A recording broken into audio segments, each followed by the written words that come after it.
하나님 말씀 민수기 14장 11절에서 25절 말씀입니다. 여호와께서 모세에게 이르시되 이 백성이 어느 때까지 나를 멸시하겠느냐. 내가 그들 중에 많은 이적을 행하였으나 어느 때까지 나를 믿지 않겠느냐. 내가 전염병으로 그들을 쳐서 멸하고 네게 그들보다 크고 강한 나라를 이루게 하리라.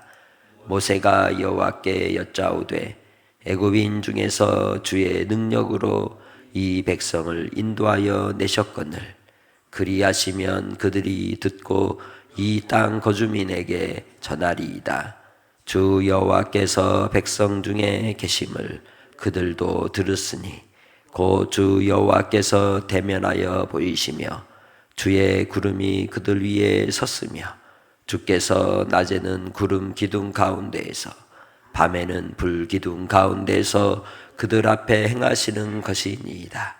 이제 주께서 이 백성을 하나같이 죽이시면 주의 명성을 들은 여러 나라가 말하여 이르기를 여호와가 이 백성에게 주기로 맹세한 땅에 인도할 능력이 없었으므로 광야에서 죽였다 하리이다. 이제 구하옵나니 이미 말씀하신 대로 주의 큰 권능을 나타내옵소서.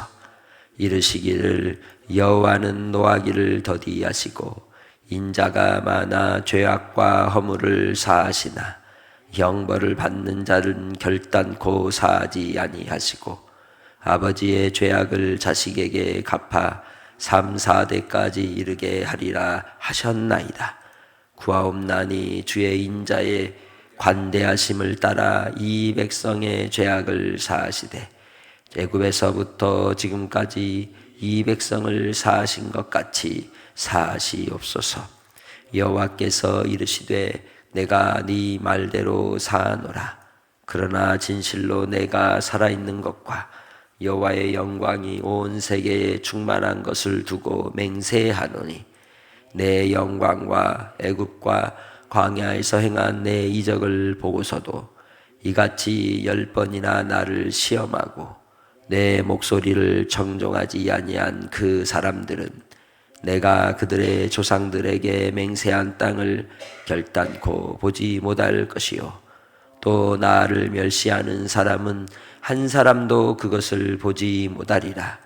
그러나 내 종 갈렙은 그 마음이 그들과 달라서 나를 온전히 따랐은즉 그가 갔던 땅으로 내가 그를 인도하여 드리리니 그들의 자손이 그 땅을 차지하리라. 아말렉인과 가나안인이 골짜기에 거주하나니 너희는 내일 돌이켜 홍해의 길을 따라 광야로 들어갈지니라. 아멘. 영생이 뭐라고 요한복음 17장 3절에서 언급하고 있다고 얘기하죠.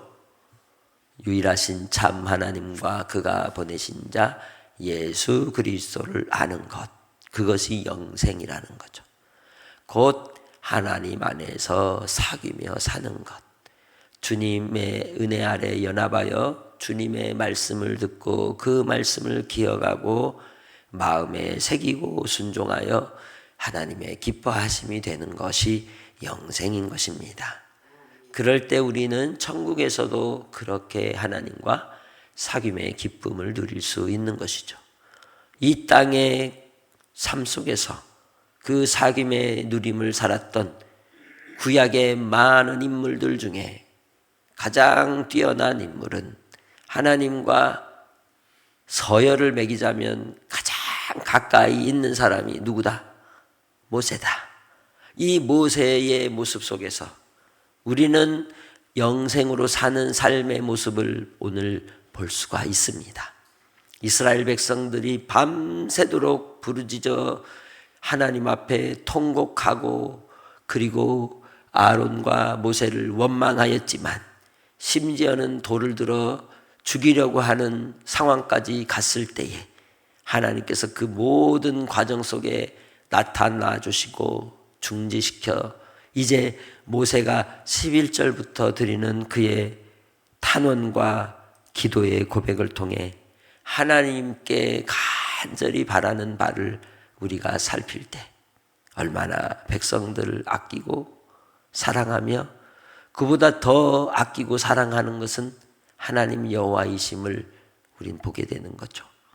하나님께서 모세에게 뭐라고 말씀을 시작했습니까? 이 백성이 어느 때까지 나를 멸시하겠느냐. 신이신 하나님이 백성들에게 멸시를 당한다는 거예요. 수모를 당한다는 거예요. 누구도 그러셨는데, 신약에 예수 그리스도도 그러셨는데, 하나님이신 참신이신 우리 주님도 멸시를 당했다는 거예요. 오늘 이 시대는 어떤가요? 제일 조롱을 받고 멸시를 받는 이는 하나님이십니다. 하나님이 다 알고 계세요. 그러나 하나님께서 이 일로 인하여 그의 성품이 어떠하심을 모세가 고백을 하죠. 그래서 하나님이 연결해서 하시는 말씀이 내가 그들 중에 많은 이적을 행했지만 여전히 믿지 않는다는 것이죠. 전염병으로 그들을 쳐서 멸하고 그들보다 크고 강한 나라를 모세 너에게 주겠다.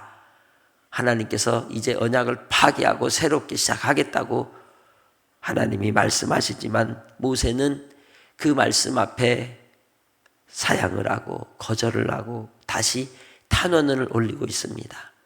성질대로 하지 않고 자기 백성들을 그리고 하나님을 위하여 구할 때 하나님께 뭐라 그래요? 하나님께서 하신 일을 기억하는 거예요. 우리도 기도할 때 하나님이 내게 주신 은혜를 또 내게 주신 사랑을 먼저 말씀을 드리는 거예요. 그래서 우리가 기도의 5가지 원리를 찬감, 자, 도, 간 이렇게 하잖아요. 하나님께 찬양을 드리는 거예요. 하나님이 하신 일을 높여드리는 거예요. 그리고 하나님 앞에 내게 행하셨던 일들에 감사를 드리는 거예요. 그것은 내가 하나님을 기억합니다. 나는 하나님의 소유입니다. 나는 하나님께서 하시는 일로 말미암아 주신 은혜를 항상 잊지 않고 있습니다 라고 하는 고백이거든요. 그리고 나서 하나님 앞에 자백을 하는 거죠. 우리의 죄를 용서하옵소서. 하나님 안에서 살지 못한 우리의 허물을 용서해 주시라고 구하고 그리고 나서 기도하는 것입니다. 모세가 바로 하나님 앞에 그렇게 간구할 때 애굽인 중에서 주의 능력으로 백성을 인도하여 내셨지 않습니까? 그리고 이 일을 만약에 하나님이 그들을 저주하시고 다 쓸어버리시고 새롭게 저로 말미암아 일을 한다 할지라도 그 땅 거주민들이 뭐라고 하겠습니까? 아이고 하나님 여호와 하나님도 무능하네 라는 소리 듣지 않겠습니까? 그러면 누구의 권능과 누구의 영광이 이 부끄러움을 당하는 거예요. 하나님 당신이지 않습니까? 그러니 하나님 이번만 불쌍히 여겨주시고 긍휼을 베풀어 주시라고 구하는 것입니다. 그러면서 이 모세는 뭐라고 이야기합니까? 하나님께서 백성에게 맹세하여 주기로 한 맹세한 땅에 인도하여 내어주시되 주님은 어떤 분이십니다 라고 고백을 하죠. 어떤 분이라고 18절에 얘기해요? 노하기를 더디하시고 인자가 많아 죄악과 허물을 사하시나. 하나님이 어떤 분이신지를 저는 잘 압니다. 의도적으로 형벌을 내리기나 노하기를 하시거나 하지 않으시고 인자가 많으셔서 우리 허물을 사하시는 분이시지 않습니까? 그러나 완고하고 완악하고 목이 뻣뻣하여서 그 교만한 대로 돌이키지 않고 끝까지 이를 갈면서 죄악 가운데 버티는 자는 어떻게 한다? 결단코 사하지 않으시고 그 죄를 3, 4대까지 갚으시는 분이신 줄 저는 너무도 잘 압니다 라고 고백을 하는 거예요. 그러니 다시 한번 주의 인자하심과 관대하심을 뭐해라? 베풀어 주셔서 죄악을 사하여 주시고 애굽에서 지금까지 사하신 것처럼 이번만큼도 좀 불쌍히 여겨주세요 라고 고백을 하는 거예요. 그런 모세의 모습이 40년이에요. 40년. 그러나 백성들이 변해요, 안 변해요? 안 변해요. 왜 그렇게도 속을 모를까요? 그럴 때 뭐라고 얘기해요? 답답하면 속을 열어서 보여주고 싶은데 라고 얘기하잖아요. 우리도 어때요? 우리의 믿음을 세상 사람들이 조롱하고 비웃고 믿지 않으면 어떻게 말하고 싶어요? 내 속을 정말 보여주고 싶은데 라고 답답함을 토로하듯이 모세의 마음이 그러하고 하나님이 그러하시다는 거예요.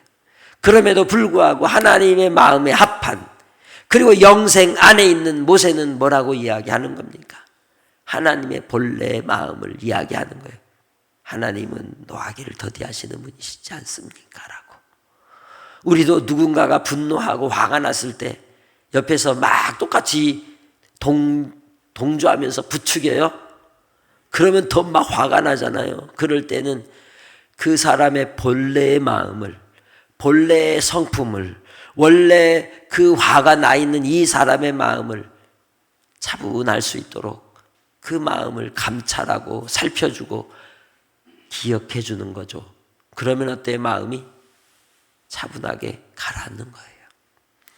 모세가 그렇게 하나님께, 신이신 하나님께 그렇게 간구하는 거예요. 그러면서 하나님 앞에 정말 용서해 주세요. 저 불쌍하잖아요. 용서해 주세요라고 구하는 거예요. 그러자 하나님이 그래, 알았다. 내가 죄에 대해서 용서는 하겠다. 은혜는 베풀어 주겠다. 근데 뭐해요? 그러나 진실로 살아있는 것과 여호와의 영광이 온 세계에 충만한 것을 두고 하나님께서 하나님의 이름으로 뭐 한다는 거예요? 맹세한다는 거예요. 뭘 맹세하겠다는 거예요? 안 바꾸겠다는 거예요. 이것만큼은 10번이나 시험하고 이적을 나타냈지만 믿지 않고 기억하지 않고 또 하나님 말씀을 청종하지 않은 사람들에 대해서는 그 땅 들어가 못 들어가? 못 들어가. 그게 내 결단이야. 나를 멸시한 사람은 한 사람도 보지 못할 것이야 라고 하나님께서 작정하신 거예요. 그러니 갈 수 있어요, 없어요? 아무도 못 가는 거죠. 여호수아와 갈렙 빼고. 특별히 24절에 갈렙을 말씀하죠. 갈렙은 그 마음이 그들과 달라서 나를 뭐 했다? 온전히 따랐다. 그것이 바로 영생인 겁니다. 주님과 사귐 가운데 그 마음이 하나님의 마음을 알고 그 하나님의 마음을 따라서 주님을 꽉 붙잡고 따라가는 겁니다. 이 온전히 따랐다는 것은 해변길을 걷든지 혹은 눈길을 걸으면 그 위에 뭐가 남아요? 발자국이 남잖아요. 아기가, 어린아이가 아빠가 간 발자국을 똑같이 발을 그 발자국 위에다 집어넣고 가는 것처럼 가는 게 온전히 따랐다는 뜻이에요. 하나님의 말씀 한 말씀 한 말씀을 들으면서 그 말씀을 받들어 순종한다는 의미를 이야기하는 겁니다. 그가 갔던 땅으로 내가 그를 인도하여 드릴 것이다. 그 땅이 어떤 땅일까요? 갈렙이 여호수아서에서 여호수아에게 뭐라고 요구를 해요? 이 산지를 내게 주소서. 그죠? 주께서 그날에 말씀하신 그 땅, 그게 이 민수기 14장 24절이에요. 그 땅이 헤브론이 헤브론. 갈렙은 그곳을 가서 보고는 마음에 뭘 잡은 거예요. 요거 누가 먹어야겠다? 내가 먹어서 내 자식들 줘야 되겠다. 아, 이런 욕심이 있어야지 거기 가가지고 엉뚱한 것만 보고 원망만 하고 투정만 부려요. 하나님이 그런 영적인 욕심을 가지라고 보내주셨는데, 그러니 여호수아와 갈렙은 뭐라 그랬어요? 그들은 우리의 밥이다 라고 얘기한 거 아니에요. 하나님이 저거 떠먹으라고 주셨다고. 오늘 우리도 우리의 삶이 그러합니다. 세상에 나아가 살 때 어떤 상황과 환경에서도 내 일거리를 주실 때에도 이거 누구 밥이다? 내 밥이다 하고 잡아채라는 거예요. 하나님이 하고자 하시는 일들을 이룰 때 믿음으로 역사하신 주님을 신뢰하시기를 주의 이름으로 축복합니다. 그래서 바로 아말렉인 가나안인이 골짜기에 거주할지라도 그들은 내일 돌이켜 홍해 길을 따라 광야로 다시 이스라엘 백성들은 돌려보내어 거기에서 40년 끝내버리겠다는 거죠. 우리의 삶도 주님 안에서 우리가 하나님 앞에 부정된 말만 하고 탓만 하고 원망만 하고 그런 사람 같이 있고 싶어요? 아니잖아요. 정말 나를 힘을 주고 용기를 주고 에너지를 주는 사람이 곁에 있으면 나도 신나고 나도 뭔가 하고 싶은 일에 맛이 나잖아요. 그처럼 여러분이 살맛 나는 크리스찬이 되시길 바랍니다. 정말 우리의 입술에 그래서 항상 영혼의 생명을 살릴 수 있는 말씀이 담겨져 있어야 돼요. 그래서 누군가에게 힘을 불어넣을 수 있는 성도들이 되시길 바랍니다. 그러지 않으면 광야에 가서 죽고 마는 인생이에요. 이 세상 많은 사람들은 이 땅에서 살다 죽고 끝나는 거예요. 그러나 우리는 영원한 하나님의 나라에 가는 백성들이기에 하나님의 나라의 백성답게 주의 말씀을 선포하고 영혼을 사랑하고 오늘 모세가 하나님의 진노하심 앞에서도 용기를 내어서 구하며 기도하듯이 하나님 한 번만, 하나님 한 번만, 하나님의 성품이 그거 아니잖아요. 하나님의 영광을 나타내 주세요라고 구하면서 선지자적 삶의 사명감을 가지고 오늘도 살기를 주의 이름으로 부탁합니다. 하나님 아버지, 이 땅에 온 지면에 온유함이 승하였던 모세처럼 겸손히 하나님과 사귐 속에서 살아가는 주의 백성들에게 오늘도 항상 동행하여 주시고 깨닫게 해주시고 주의 은혜를 누리며 살게 하여 주옵소서. 오늘 한날의 삶이 주의 기쁨 되기 원합니다. 한량 없으신 사랑으로 채워주시고 동행해 주실 줄 믿사옵고 예수님의 이름으로 기도합니다. 아멘.